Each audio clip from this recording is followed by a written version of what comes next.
네, 안녕하십니까. 이번 슬기로운 성경생활 시즌2 28번째 강의를 맡은 한성은 강도사입니다. 모두 즐겁고 재미있는 슬기로운 성경생활 보내고 계신가요? 항상 이 시간에 준비해야 할 것이 있습니다. 바로 성경책과 성경 공부 노트입니다. 성경을 읽으시면서 마음에 와닿은 구절은 줄도 그으시고 또 노트에 각 장별로 정리도 하시면서 말씀을 익혀가시면 좋겠습니다.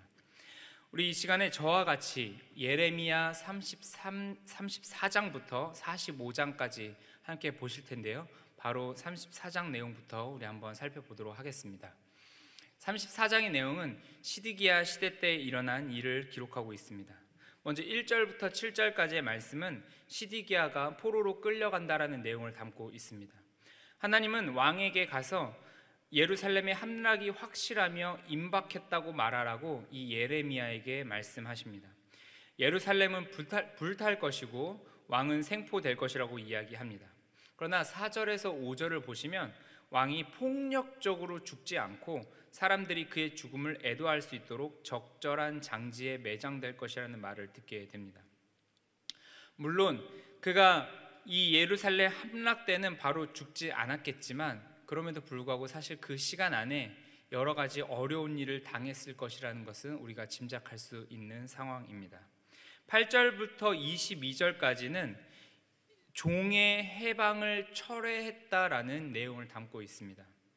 사실 이 이스라엘 백성들은 해마다 희년이라는 그 연마다 종을 놓아줄 수 있는 일들을 행할 수 있게 됩니다. 그리하여 해서 영원토록 종이 되어서 자신의 주인을 섬기는 것이 아니라 이 희년마다 한 번씩 이 종이 자유롭게 될 수 있는 기회를 가지게 되는 것이죠.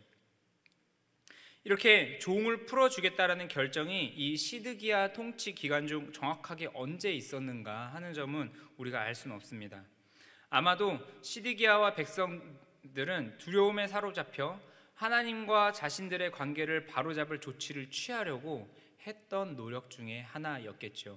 하나님의 말씀을 들은 것입니다. 그런데 그들은 어떤 이유에서인지 그 뜻이 변했습니다. 마음을 바꾸어 다시 노비로 삼기로 하였던 것이죠. 이것은 단순히 이렇게 했다가 저렇게 했다라는 의사결정의 번복이 아니라 명백히 언약의 합의를 배신한 모습입니다. 하나님의 말씀을 지키려고 했다가 지키지 않은 모습을 기록하고 있는 것이죠. 우리 바로 이어서 35장의 말씀입니다. 35장은 레갑 사람들의 순종이라는 내용을 담고 있습니다. 이 장에서 하나님은 레갑 족속이라는 사람들을 실례로 들어서 이 유다 백성들의 불순종과 패역을 책망하고 있습니다. 레갑 족속은 아브라함의 혈통은 아닙니다. 그러나 그들은 그들의 선조 요나답, 즉 인간의 명령이었는데도 불구하고 그것을 따라 순종하였던 모습을 보이고 있었다라는 것이죠. 그런데 그 모습을 보면서 이야기하시는데 이에 반해 유다 백성들은 하나님의 말씀인데도 불구하고 그것을 따르지 않는 삶을 살아가고 있다라고 얘기를 하신 것입니다. 예레미야 35장 16절 말씀입니다. 레갑의 아들 요나답의 자손은 그의 선조가 그들에게 명령한 그 명령을 지켜 행하나 이 백성은 내게 순종하지 아니하도다. 레갑 족속은 인간의 명령이었는데도 순종하는 반면 이 이스라엘 백성들, 이 남유다 백성들은 하나님의 말씀인데도 순종하지 않았다라는 것을 옆에 이야기, 실제적인 예시를 들어서 하나님께서 책망하고 있는 것이죠. 이어서 36장의 말씀입니다. 여호야김이 예레미야의 첫 번째 두루마리를 불사른 내용이 나오게 됩니다. 이 본장은, 이 36장은 사실상 읽어보시면 아시겠지만 이 34장, 35장, 36장의 시간순이 역순으로 되어 있습니다.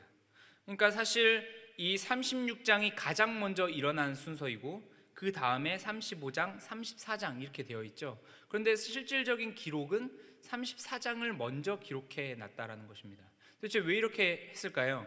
사실 시간 순서로만 따지자면 이 오늘 36장에 여호야김 이 왕이 예레미야의 첫 번째 두루마리를 불살랐던 이 장면이 먼저 있었고, 그 다음에 35장의 내용이 있었고 34장의 내용이 나와야 맞는데, 이러한 내용들이 왜 이렇게 역으로 기록되어져 있는 것일까요? 그것은 바로 오늘 36장에 나와 있는 내용이 생각보다 굉장히 너무나도 심각한 수준의 불순종의 그 정도를 이야기하고 있기 때문입니다. 20절에서 26절까지 36장 20절에서 26절까지 보시면 여호야김 왕은 11절에서 14절에 있는 것처럼 이 하나님의 말씀이 적혀서 심판의 내용이 적힌 이 두루마리를 보게 됩니다. 예레미야를 통해서 전달되어진 내용이죠. 그런데 이 두루마리의 말씀을 이제 읽어 나갈 때 이 말씀을 제대로 듣지 않습니다. 이 여호야김 왕은 불쾌감을 드러내면서 결국 어떻게 했을까? 이 두루마리를 조금씩 칼로 잘라서 불에 태워버리게 되고 결국 전부 다 불에 태웠죠. 이것은 단순히 그냥 잘라서 넣었다 이것이 아니라 하나님의 말씀에 대해서 굉장히 경히 여기고 적극적으로 의지적으로 듣지 않겠다라는 행동이었던 것입니다. 왕도 그의 신하들도 이 말씀을 들을 때 두려워하지 않았다고 말하면서 처음 이 두루마리의 내용을 들었던 그 앞에 고관들과 이들을 대조시켜 보입니다. 엘라단, 들라야, 그마랴라는 이 고관들은 사실상 이 왕이 두루마리를 태우지 못하도록 노력하였지만 결국 왕은 태웠죠. 이 두려워하는 사람들은 예레미야가 하나님의 참 대변인이라고 분명히 믿었습니다. 그들은 또한 이 친바벨론적인 정책을 고취시키고 있었을 것입니다. 그런데 여호야김 왕은 잘 알려진 대로 반바벨론파였기 때문에 더더욱이 이 말씀을 제대로 듣지 않게 되었다라는 것이죠. 그는 애굽인에 의해서 왕위에 올랐기 때문에 따르게 된다면 애굽 쪽을 따랐지 바벨론 쪽은 따르지 않는다라는 것입니다. 여하간 이 여호야김 왕은 두루마리를 결국 파기해 버렸습니다. 물론 이 두루마리라는 종이자락이 파기된 것이지 하나님의 말씀이 다시 파기된 건 아닌 것이죠. 결국 사실상 36장을 읽어보면 하나님께서 더욱더 심각한 내용의 심판의 내용을 적어서 이 두루마리를 다시 한번 만들게 되는 일들을 볼 수 있게 됩니다. 우리 37장과 38장은 이러한 내용이 있습니다. 예레미야가 시드기야 통치 기간에 투옥이 되죠. 사실 예레미야의 사역은 굉장히 힘들었습니다. 하나님의 말씀을 전달하였지만 그 말씀에 대해서 남유다 백성들이 듣지 않았죠. 그럼에도 불구하고 이 예레미야는 그때 당시의 시대적 상황을 매우 정확하게 이야기합니다. 그래야 해서 당시 남유다를 향하여서 하나님의 심판이 있을 것이다, 하나님의 징계가 있을 것이다, 그러니 회개하고 돌이켜라 라는 말씀을 하게 되지요. 이 예레미야는 그렇게 끊임없이 하나님의 말씀을 전합니다. 하나님께 다시 한번 돌아와야 한다. 하나님 아버지 앞으로 우리가 모든 모습들을 회개하고 버리며 돌아가야 한다. 이렇게 이야기하였지만 결국 그에게 다가온 것은 체포되고 감옥에 갇히게 되는 일들이었습니다. 예레미야는 지하 감옥에서 오랜 시간 보냈습니다. 이 시드기야는 예레미야에게 놀랍게도 개인적으로 접근하게 됩니다. 그는 예레미야에게 여호와께로부터 받은 말씀이 있는가 묻습니다. 시드기야에게 사실상 좋은 대답을 기대했지만 시드기야는 사실 좋은 말씀을 기대했지만 이 예레미야로부터 받은 응답은 간단 명료했습니다. 왕이 바벨론의 왕의 손에 넘겨지리이다. 38장에서는 한 번 더 예레미야의 이 투옥된 사건이 기록되고 있습니다. 이 38장은 유다의 패망 직전에 주어진 최후의 심판의 선언의 내용이 기록되어 있죠. 굉장히 무겁고 굉장히 엄한 내용들이 기록되어져 있습니다. 예레미야 38장 2절의 말씀을 함께 보시죠. 여호와께서 이와 같이 말씀하시되 이 성에 머무는 자는 칼과 기근과 전염병에 죽으리라. 그러나 갈대아인에게 항복하는 자는 살리니 그는 노량물을 얻음같이 자기의 목숨을 건지리라. 예레미야 38장 3절 말씀. 여호와께서 이와 같이 말씀하시니라. 이 성이 반드시 바벨론의 왕의 군대의 손에 넘어가리니 그가 차지하리라 하셨다 하는지라. 이것은 적군의 사주, 즉 바벨론의 사주를 받아서 군대와 이 남유다 군대와 남유다 주민의 사기를 떨어뜨리고 있다고 볼 수도 있겠지만, 사실 이 내용은 사실 하나님의 말씀이었죠. 이 말씀은 친바벨론적인 내용이 아니었습니다. 사실 표면적으로 드러나는 내용은 물론 바벨론에게 항복해라, 갈대아인에게 항복해라, 이러한 내용이 있기 때문에 표면적으로는 그렇게 보이지만 바벨론을 심판의 도구로 삼아 역사하시는 하나님께 회개하고 돌이켜라 라는 이 근본적인 메시지가 담겨 있기 때문에 이것은 친바벨론적인 내용이 아니라 사실상 하나님의 심판에 대한 내용으로서 하나님께 다시 한번 돌아가야 된다라는 의미를 우리가 생각해 볼 수 있다는 것입니다. 그럼에도 불구하고 그들은 이 말씀을 받아들이지 않았고 결국 예레미야를 왕의 아들 말기야의 구덩이에 넣어버립니다. 중요한 것은 이 장의 마지막 부분에 결국 시드기야와 예레미야가 은밀히 나눈 이야기의 내용이 바로 그 핵심이죠.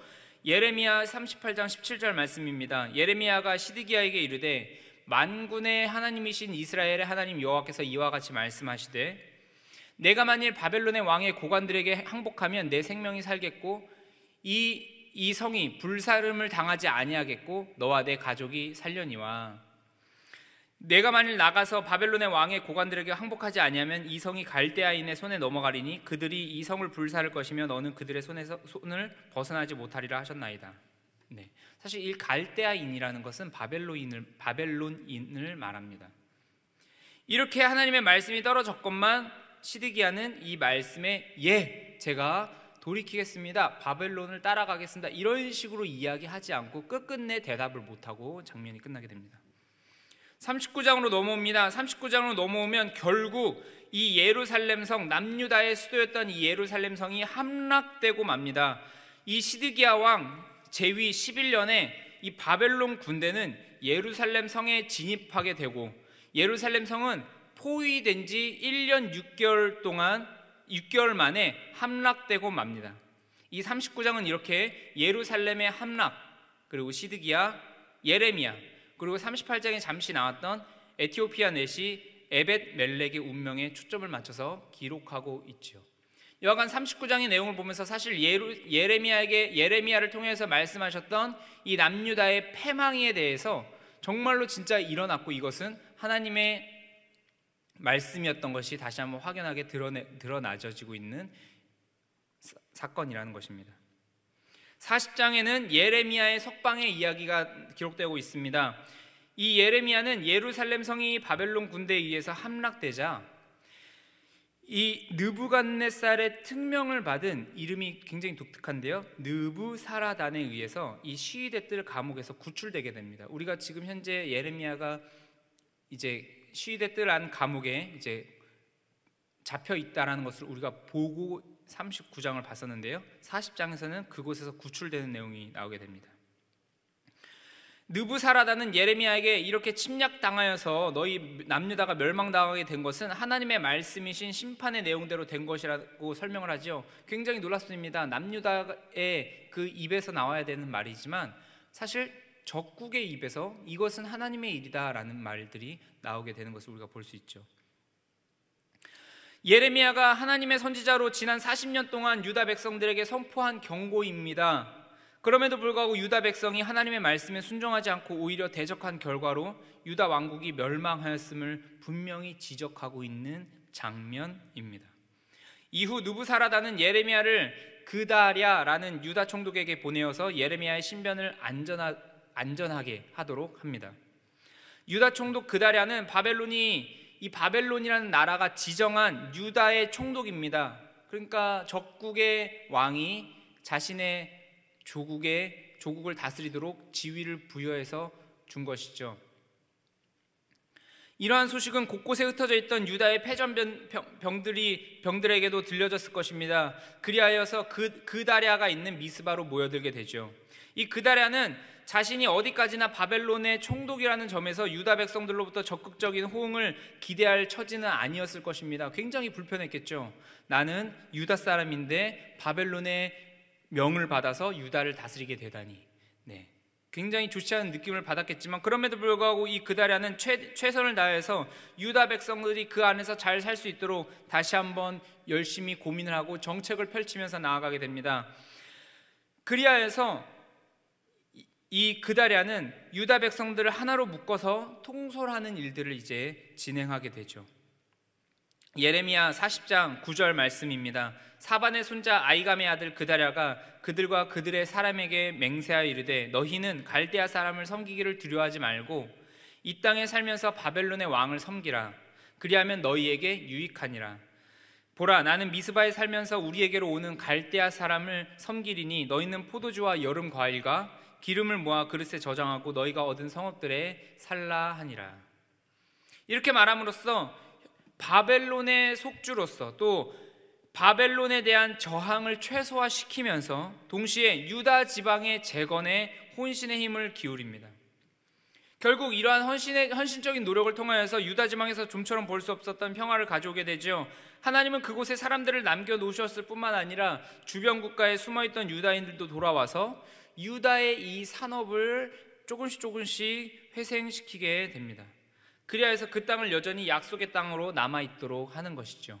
바벨론에게 붙어 있어라 라는 말은 자칫 1차적으로 볼 때는 바벨론을 꼭 하나님을 버리고 바벨론을 따라가라는 것처럼 보였지만, 사실 이 바벨론 자체가 하나님의 심판의 도구였기 때문에 바벨론을 의지해라 라는 말은 겉으로 보일 때는 그런 바벨론을 꼭 바벨론만 섬기라라고 보여지겠지만, 그것은 결국 하나님의 말씀을 따라서 지내라 라는 의미가 담겨져 있었기 때문에 이 말들은 한편으로는 굉장히 내가 이렇게 할 수 있을까라고 생각이 들 수 있겠지만, 사실상 이렇게 하는 것이야말로 하나님의 말씀에 따라서 하나님의 안전 안에 들어올 수 있게 되는 일들이었죠.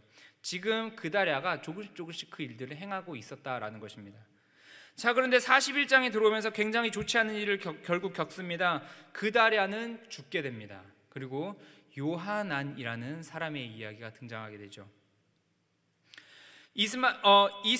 이스마엘이라는 사람이 있습니다. 이 느부갓네살이 유다를 바벨론의 속주로 삼고 이 그다랴를 총독으로 세운 것에 대해서 불만을 가진 사람은 암몬 왕 바알리스였습니다. 그 바알리스가 이스마엘이라는 사람을 사주하여서 그다랴를 살해할 계획을 삼죠.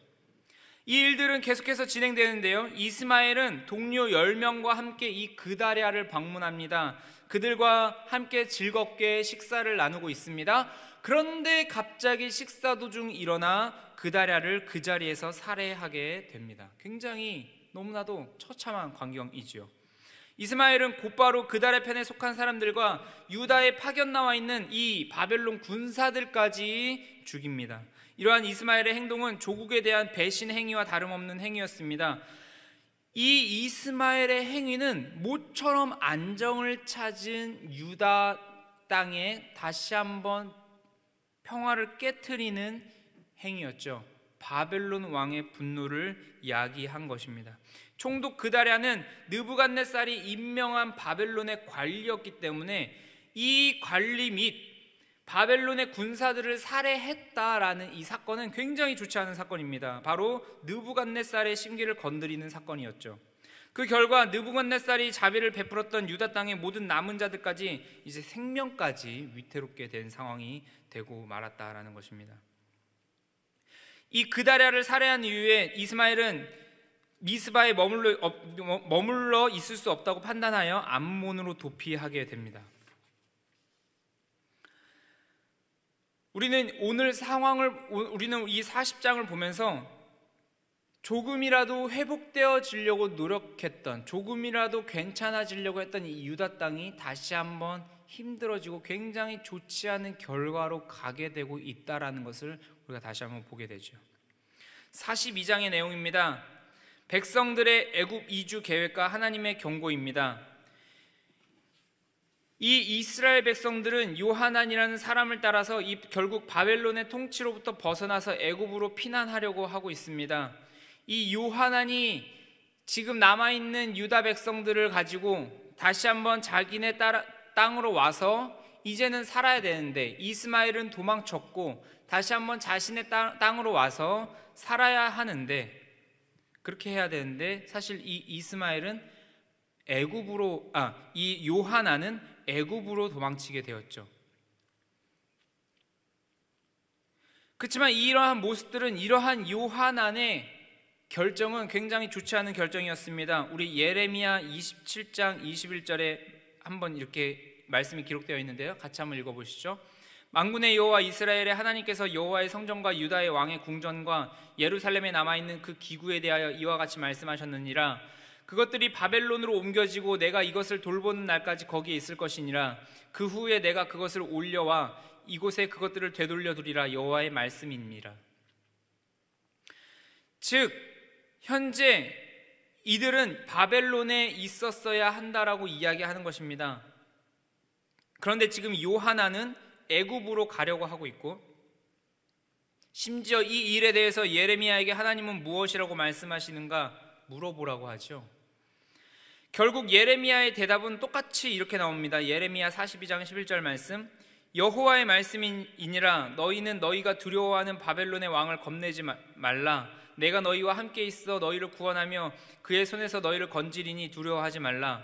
17절 말씀, 무릇 애굽으로 들어가서 거기에 머물러 살기로 고집하는 모든 사람은 이와 같이 되리니 곧 칼과 기근과 전염병에 죽을 것인즉 내가 그들에게 내리는 재난을 벗어나서 남을 자 없으리라. 한마디로 얘기하자면 가지 말아라 인 것입니다. 왜냐? 지금 현재 바벨론이 이 남유다를 정복해 있지만 이것은 하나님의 손 안에서 일어나는 일이니 두려워하지 말고 그 안에 있어도 좋다, 이 이야기인 것입니다. 그러니 애굽으로 도망갈 필요가 없다라는 것이죠. 그리하여서 애굽을 의지하려는 일을 멈춰라 라고 이야기하는 것입니다. 그러나 43장으로 오면 이 일들을 결국 거부하게 되는 모습을 보입니다. 43장 애굽으로 끌려간 예레미야입니다. 우리 예레미야 43장 2절 말씀을 한번 같이 보시죠. 호사야의 아들 아사랴와 가레야의 아들 요하난과 모든 오만한 자가 예레미야에게 말하기를 내가 거짓을 말하는도다. 우리 하나님 여호와께서 너희는 애굽에서 살려고 그리로 가지 말라고 너를 보내어 말하게 하지 아니하셨느니라. 한마디로 무엇이죠? 그 메시지를 거부하게 되죠. 바벨론에 있어도 좋다, 애굽으로 가지 말아라. 그랬더니 예레미야, 너가 받은 말이 거짓말이다, 이렇게 이야기한 것입니다. 결국 이들은 애굽으로 돌아가게 됩니다. 이 일은 당연히 하나님의 말씀을 순종치 아니한 것으로 평가됩니다. 이때 예레미야도 같이 끌려가게 됐는데 이 애굽에서 예레미야에게 하나님이 다시 한번 말씀해 주십니다. 어떤 거대한 상징적 행동이었는데요, 큰 돌을 가져다가 다바네스 바로라는 사람의 집 어귀 벽돌 깔린 곳에 진흙으로 감춰놔라, 이렇게 이야기하십니다. 이 행동을 하라고 하는 것이죠. 상징적 행위라고 하는 것입니다. 이것은 어떤 의미일까요? 즉 자신들이 애굽이라고 하는 안전지대에 있어서 숨어 있다고 할지라도 이 느부갓네살은 애굽으로 와서 자신의 왕좌를 세우고 애굽을 파괴할 것이다 라는 것입니다. 즉 그들에게 임할 하나님의 심판으로부터 결국은 벗어날 수 없다라고 이야기하고 있는 것이죠. 44장으로 들어옵니다. 애굽에 있는 이 남유다인들에 관한 예언이 펼쳐지고 있습니다. 예레미야는 애굽에 현재 있는 유다 사람들을 향하여서 하나님의 말씀을 전합니다. 44장 2절 말씀, 만군의 여호와 이스라엘의 하나님께서 이와 같이 말씀하시니라. 너희가 예루살렘과 유다 모든 성읍에 내린 나의 모든 재난을 보았느니라. 보라, 오늘 그것들이 황무지가 되었고 사는 사람이 없나니 이는 그들이 자기나 너희나 너희 조상들이 알지 못하는 다른 신들에게 나아가 분향하여 섬겨서 나의 노여움을 일으킨 악행으로 말미암음이라.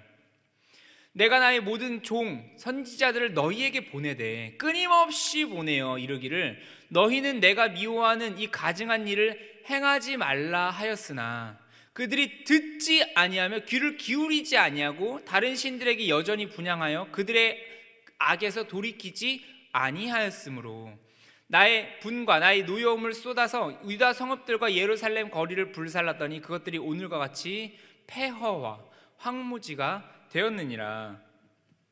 무엇입니까? 평안하던 시기에 환란이 닥친 것은 유다 백성들의 우상 숭배함으로 말미암은 것이었습니다. 갑자기 들이닥친 것이 아니라 하나님은 이들의 우상 숭배함 때문에 들이닥친 것이라고 얘기하는 것이죠. 이렇게 이야기하였습니다. 이렇게 말씀을 전하였는데 돌아오는 유다인들의 대답은 참으로 당황스럽습니다.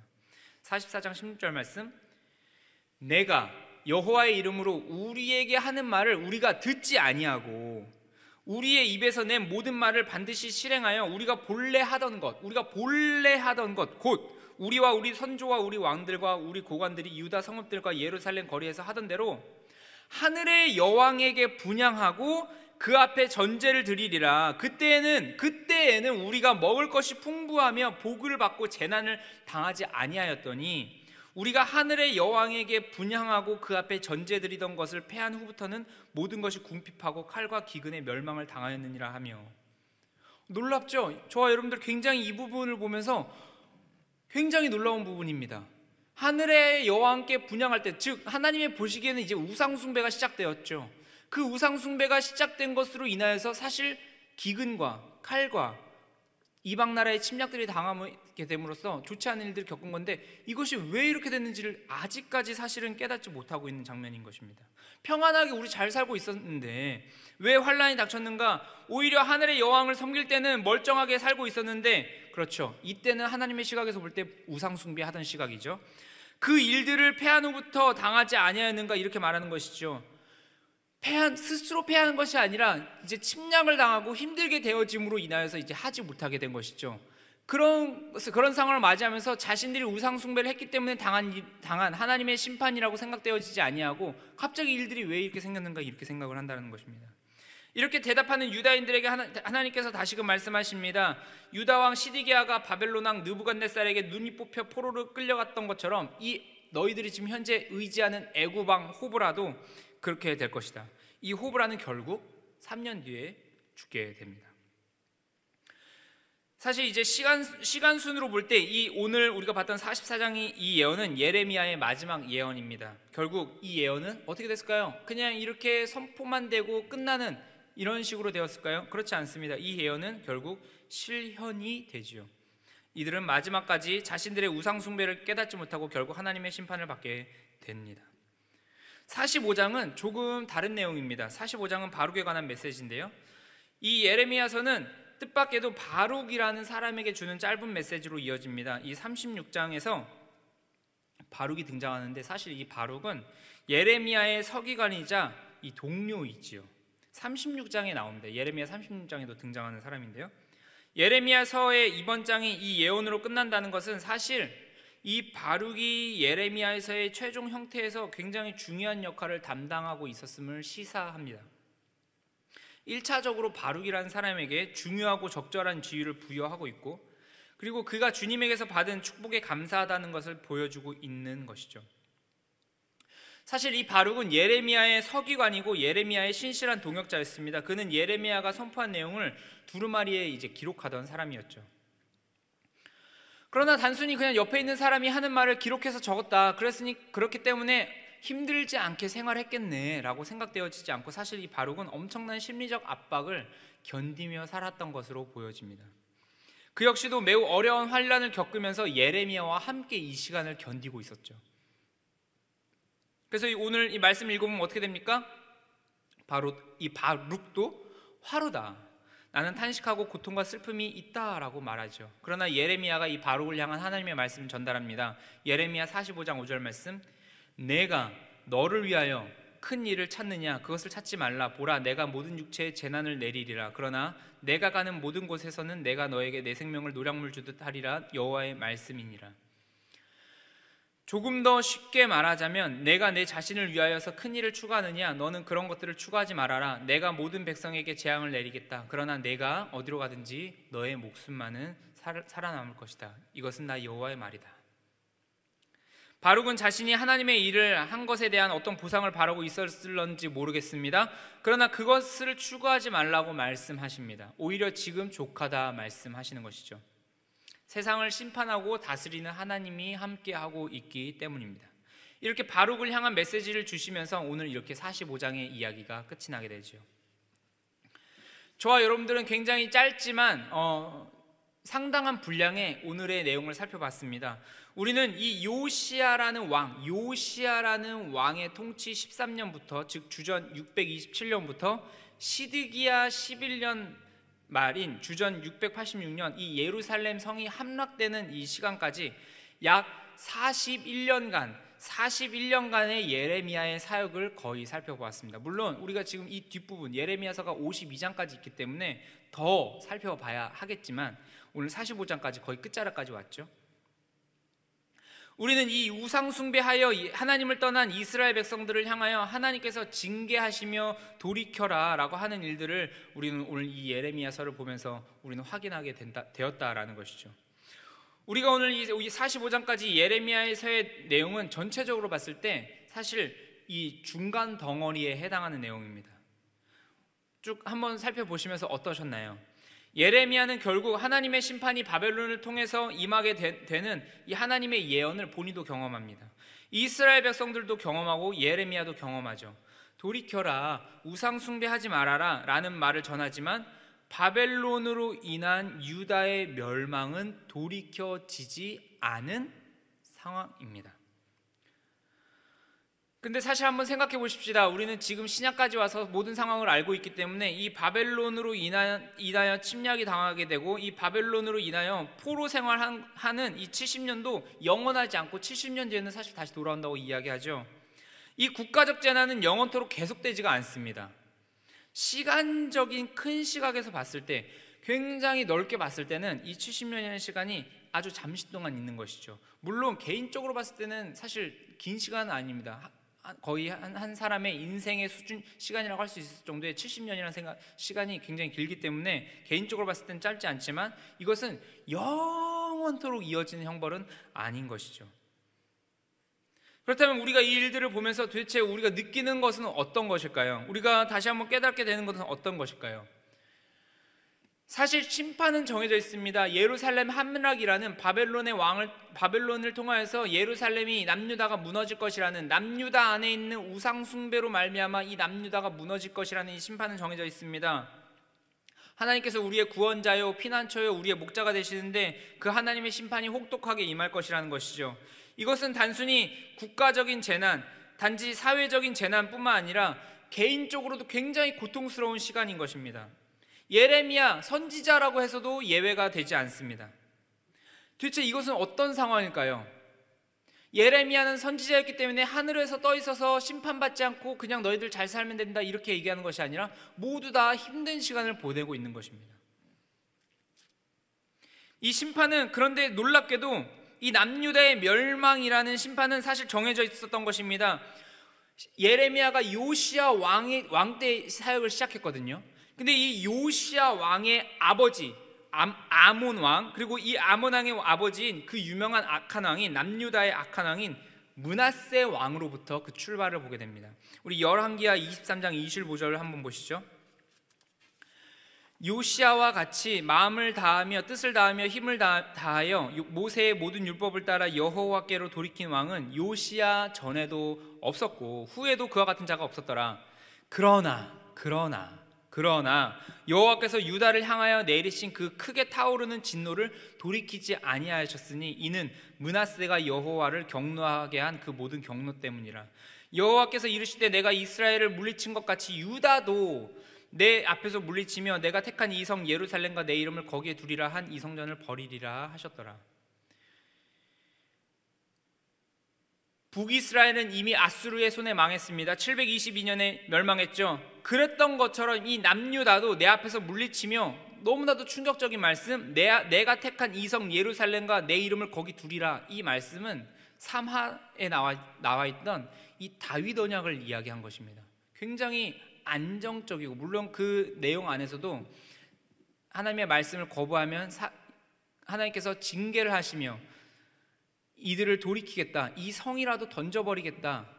열왕기하 9장의 내용이죠. 이러한 내용들이 함축되어져 있기 때문에 무조건적으로 이제 내가 하나님이 우리를 보호하시니까 나 이제 막 살아도 되겠다, 이제 그런 내용은 있는 것은 아니지만, 그럼에도 불구하고 이 다윗 언약은 하나님께서 이 왕조를, 하나님의 나라를 굳건하게 하겠다, 너를 통해서 나의 나라를 세우겠다, 이 말씀은 강력하게 임했기 때문에 굉장히 마음에 안정감이 드는 그러한 내용인 것이죠. 그런데 지금 그것조차, 내 이름을 거기 두리라 한 그 내용조차 하지 않겠다, 이렇게 말씀하시는 것입니다. 너무나도 충격적인 말씀이지요. 사실 요시야 시대는 굉장히 종교개혁이 일어났던 시대입니다. 굉장히 악한 남유다의 상황에서 이 요시야가 율법책을 발견함으로 말미암아 하나님의 뜻과 마음과 생각을 따라 다시 한번 이 모든 전체 남유다의 상황을 다시 한번 회복시키는 일들이 일어났지요. 그래서 이전에도 없었고 이후로도 없다라는 하나님의 이러한 칭찬을 받는다라는 것입니다. 그렇게 평안한 시대에 예레미야가 활동을 시작하였습니다. 그런데 그 요시야 시대 이후로는 끊임없이 왕들이 하나님의 뜻을 따라 살아가지 않습니다.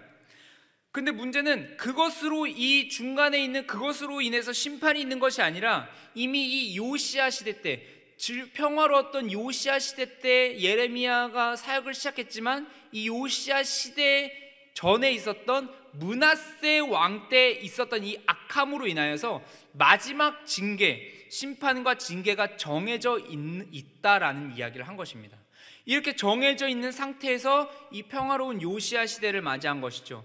그렇다면 이 요시야 시대에 시작한 이 예레미야의 이 사역은 허무하게 느껴지지 않겠습니까? 어차피 심판이 정해져 있는데 말이죠. 정말 이 예레미야의 메시지는 허무한 메시지였을까요? 만약에 이 중간중간의 과정을 지나면서 회개를 한다고 하더라도 므낫세의 악함으로 인해서 어쨌든 결론은 심판이니까 말이죠. 우리가 본 이 예레미야에서의 내용들은 그렇다면 모두 다 허무하게 끝나는 것입니까? 네, 그런데 그렇지 않다라는 것입니다. 만약에 이 내용들이 허무하다면, 그냥 허무한 내용들이라면 하나님께서 왜 이들을 심판하시기까지 이 과정을 기다리시겠습니까? 그냥 엘시당초 처음에 므낫세 왕이 범죄했을 때 이때부터 딱 하늘의 군대를 보내셔서 모두 다 심판을 이때 당시 하시고 새로 출발하면 되실 것을 마지막까지 기다리는 이유가 있을까요? 바로 그렇게 하는 것이 아니기 때문에 그렇습니다. 사실 너무나도 심각하게도 우리가 오늘 본 이 예레미야서의 내용을 봐도 아직도 남유다는 자신이 왜 이런 상황을 겪는지조차 모릅니다. 잘못 이해하고 있고 잘못 살아가고 있습니다. 하나님이 없는 삶이라는 것은 여전하죠. 그런데 하나님은 그 자리에서 모두 없애지 아니하고 이 예레미야 사역기간이라는 약 40년의 시간을 존재하게 하십니다. 대단하죠? 그렇다면 왜 이 일들을 하실까요? 이 징계는 왜 하시겠습니까? 애시당초 징계라는 것은 성경의 시각으로는 징계가 발생하는 이유는 그 기저에 사랑이 깔려있기 때문입니다. 사랑이 근거가 되는 것이죠. 사실 그리하여서 이 이후에 586년에 남유다가 멸망한 이후에 바벨론의 포로조차 영원하지가 않습니다. 이 역사적인 징계조차 하나님의 백성들을 돌보기 위한 국가적 환란의 시간이었다라고 이야기하는 것이죠. 그렇다면 무엇을 위한 징계였습니까? 개인적으로만 혼나는 것이 아니라 사실 국가적 재난이었기 때문에 엄청나게 심한 정도가 아니었겠습니까? 그런데 이것조차 징계, 즉 사랑, 즉 이들을 무엇인가 무조건 혼내기 위하여 한 것이 아니라 사실 다른 목적이 있다라고 이야기하는 것입니다. 어떤 것이었습니까? 바로 우상 숭배를 없애기 위한 징계였습니다. 하나님의 백성 안에 하나님이 없다면, 내가 다른 종교를 믿거나 다른 신들을 믿거나 그러진 않지만 내 안에 하나님이 없다면 그것은 곧 우상 숭배라는 것입니다. 바로 그 우상 숭배를 없애기 위하여 이렇게 징계가 도입된다라는 것이죠.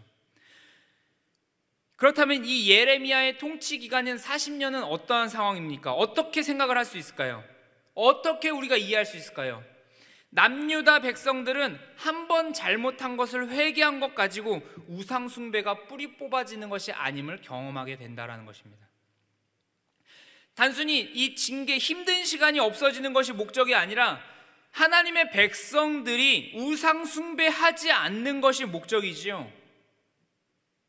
그러니까 예레미야 40년 사역, 다음번 우리 슬기로운 성경생활 아마 다음번 시즌에 이 이후에 52장까지 더 살펴보겠지만, 이 예레미야서 전체 52장의 이 수많은 내용들은 그 안에서 있었던 시행착오들과 그동안 이스라엘 백성들이 잘못해왔던 그 태도들, 그런 것들을 열거하면서 그 안에서 끊임없이 반복하여서 말씀하시고 들추시고 깨닫게 하시고 온전케 하시고 회복케 하시는 그 일들을 보여준다라고 하는 것이죠. 그러한 일들로 말미암아 단순히 한번 회개하고 돌이켜서 우상 숭배 없이 깨끗하게 살았다라는 것이 아니라 그 일들이 필요하다. 그 일들이 이때 당시 이스라엘 백성들에게도 필요하지만 바로 지금 현재 우리들에게도 필요하다라고 과거의 기록을 가지고 와 현재에게 말씀하고 있다는 것입니다. 그러니 어떤 것입니까? 이 예레미야서에서 기록하고 있는 역사들은 실제적인 이스라엘 백성들의 시행착오가 기록되어 있지요. 이러한 시행착오가 계속됨에도 불구하고 끊임없이 하나님의 일들도 계속해서 이어나가시는 이 하나님의 역사, 그 일들이 심판의 역사든 또한 축복의 역사이든 바로 그 하나님의 시간을 통해서 이스라엘 백성들, 즉 하나님의 백성들에게 가르치시고자 하는 그 세밀한 내용과 하나님의 사람으로서 알아야 할 내용들을 우리가 계속 보게 된다라는 것입니다. 바로 이 작업이 일어나고 있다라는 것이죠. 그러니 한번 생각해 보시죠. 그냥 오늘 우리가 예레미야서를 읽으면 그냥 너무나 당연한 거 아니야? 너무나 당연한 내용 아닌가? 우상 숭배하지 말아야지 당연히 라고 그렇게 쉽게 되어지지가 않는다라는 것입니다. 그냥 하나님만 잘 믿어야지. 아니 우리를 잘 생각해 본다면 우리는 절에 나가지도 않고 그렇다고 해서 이슬람을 믿지도 않고 교회도 잘 다니고 있는데 너무나 당연한 얘기 하는 거 아닌가? 이렇게 생각하는 것이 아니라 사실은 우리가 가지고 있는 어떤 우리의 자그마한 선, 내가 생각한 수준의 선, 내가 생각한 수준의 이 정도의 기독교 신앙, 내가 생각한 수준의 어떤 기독교적 사랑, 믿음, 소망, 어떤 신앙적인 경험들을 깨부수시고 더 넓게 넓히시는 하나님을 알아가야 한다라고 오늘 이야기하고 있는 것입니다. 우상 숭배하지 말라는 것은 우리가 절을 다니거나 다른 우상들을 섬기지 않기 때문에 당연히 우상 숭배하지 않지만, 그렇다면 긍정적인 방향으로 나아가야 한다는 것이죠. 바로 무엇이죠? 하나님이라는 목표를 향하여, 하나님께서 추구하시고자 하는 그 뜻을 향하여 앞으로 전진하는 삶이 있다라는 것입니다. 그 방향성을 향해서 가는 삶이 있다라는 것이죠. 그런데 그것을 하지 않고 있다라면 그것은 우리는 우상 숭배하는 것과 똑같다는 것입니다. 다른 신을 섬기지 않으나 하나님 편으로 따라서 하나님께서 원하시는 방향대로 살고 있지 않고 멈춰져 있기 때문에 하나님께서 우리를 일으키시는 작업 가운데 우리가 있다는 것이죠. 그 일들이 한순간에 됩니까? 그렇지 않죠. 반복적으로 일어난다는 것입니다. 그러니까 우리가 몇 번 회개하고 내가 지난번에 이랬는데, 내가 그때 한번 돌이켰는데 그것으로 끝나지 않고, 그렇다면 오늘이라는 하루가 있다는 것이죠. 단순히 내가 과거에 한번 만족하고 내가 그때 이러한 일이 있었기 때문에 이제 내가 됐어 라고 하는 우리의 스스로의 기독교적 신앙과 하나님께서 나에게 요구하시는 수준에 우리가 만족하여 살 수 있을지도 모른다라는 것입니다. 그런데 하나님께서는 그 정도 수준에 만족하지 아니하시고 우리를 그 다음에 신앙의 경지로, 그 다음에 하나님을 더욱더 알아가는 자리로서 우리의 현실을 통해서 밀어붙이고 계신다라는 것이죠. 그렇기 때문에 우리가 굉장히 고통스러운 작업을 겪게 된다는 것입니다. 오늘 남유다의 상황을 보십시오. 그 수준이 거의 국가적 재난입니다. 그래서 오늘 이 남유다 백성들처럼 어찌 보면은 내가 예전에는 정말 고통 없이 잘 살았는데, 내 삶이 평안했는데, 내 삶이 너무나도 그냥 행복해 잘 살았는데 왜 갑자기 이런 상황이 들이닥친단 말인가라는 이 말이 나올 정도로 너무나 힘든 상황을 겪을 수도 있을지도 모릅니다. 선지자였다고 예외는 아닙니다. 예레미야도 같이 겪었습니다. 이 시간 동안에 같이 크는 것이죠. 그런데 이것으로 무엇이 부서집니까? 이 정도면 괜찮을 거야. 이 정도가 하나님의 사랑이지. 이 정도까지 내가 신앙생활하고 하나님의 자녀로서 성장해 가는 것이 이 정도쯤이면 되겠지라는 우리 안에 우상들이 부서집니다. 그리하여 훨씬 더 디테일하고 훨씬 더 명확하고 훨씬 더 정확하게, 그리고 더욱더 순수하고 더욱더 하나님을 알아가는 자로 우리가 닮게 되어진다는 것이죠. 그렇기 때문에 이 상황은 굉장히 놀라운 상황입니다. 우리의 상황과 우리의 모습이 우리의 신분을 변화시킬 수 있을까요? 우리에게 한번 적용을 시켜 보십시오. 우리의 상황과 우리의 모습이 우리의 신분을 변화시킬 수 있는 그런 상황입니까? 우리가 사실은 지금 현재는 예수님을 믿어서 구원받아 살아가고 있죠.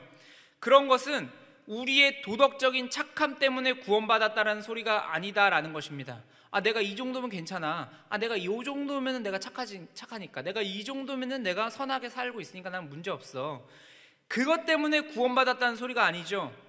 나의 어떠한 때문에 구원받은 것이 아니죠. 누군가가 우리가 한평생 노력해도 얻을 수 없는 그 선, 그 거룩, 그 의로움, 내가 아무리 착하게 살고 내가 아무리 이 정도면 내가 괜찮지, 내가 이 정도면 그래도 이 세상에서 좀 살만하지, 그랬기 때문에 우리에게 하나님의 자녀라는 신분을 준 것이 아니라 우리가 한평생 노력해도 얻을 수 없는 그 구원의 선물을 누군가가 그냥 선물로 준 것입니다. 근데 바로 그 누군가가 어떤 분이시죠? 바로 하나님이시죠. 그러니 하나님의 기준을 가지고 우리를 보시는 것입니다.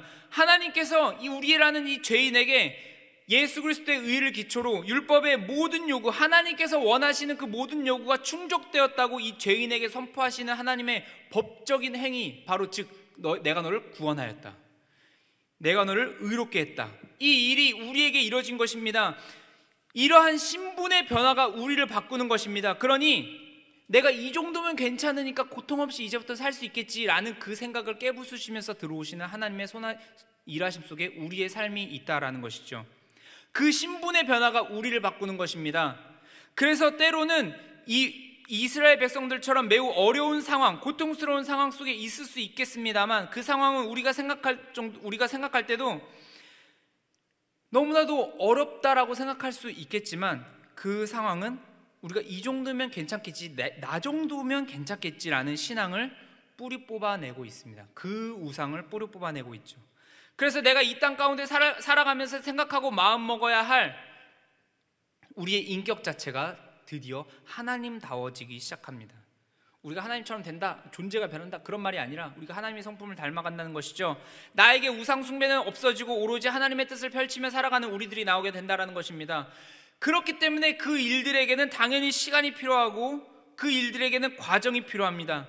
우리가 그 안에서 견디며 살아가는 것처럼 하나님도 우리가 완전해지는 존재가 되기까지 우리를 견뎌내십니다. 우리가 오늘 예레미야서를 보면서 참으로 답답하고 다 아는 내용인 것처럼 느껴지더라도 우리가 사실 이 내용을 보면서 다시금 마음 단단히 먹고 살아가야겠다라고 우리가 느끼는 점인 것이죠.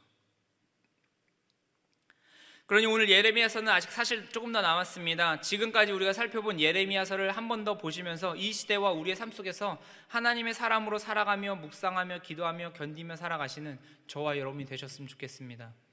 단순히 한 번 내가 끝난 것, 징계가 이미 있지만 그것을 돌이킨다고 해서 끝나는 작업이 아니라 우리가 내일 더 하나님의 성품을 닮아가는 사람처럼 되어야 된다라는 것입니다. 하나님이 그 일들을 통하여 긴 시간을 준비하고 계시고 하나님의 끊임없는 역사하심을 준비하고 계십니다.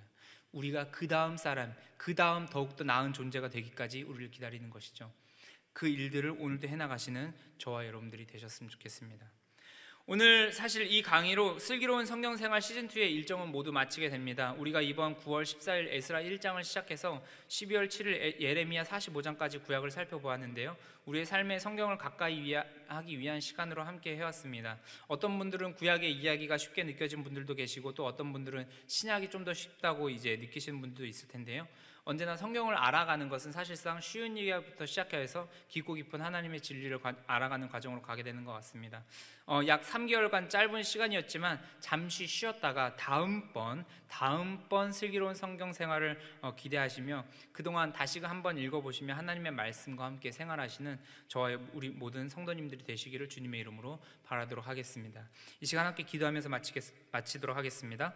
사랑해 주님, 참으로 감사합니다. 짧지 않은 시간 동안 이 예레미야서를 살펴보며 우리의 삶을 돌아보고 그리고 우리가 앞으로 어떻게 살아가야 하는지에 대한 것들을 생각해 보았습니다. 성경을 보며 하나님의 세계관을 갖게 하시고 다만 종교적인 사람이 되는 것이 아니라 참다운 하나님의 인격을 닮은 좋은 사람이 되어 이 땅에서 우리의 각 분야에서 하나님의 참다운 진리를 우리의 인생으로 드러내며 살아갈 수 있도록 주여 역사하여 주시옵소서. 감사드리오며 예수님의 이름으로 기도합니다. 아멘.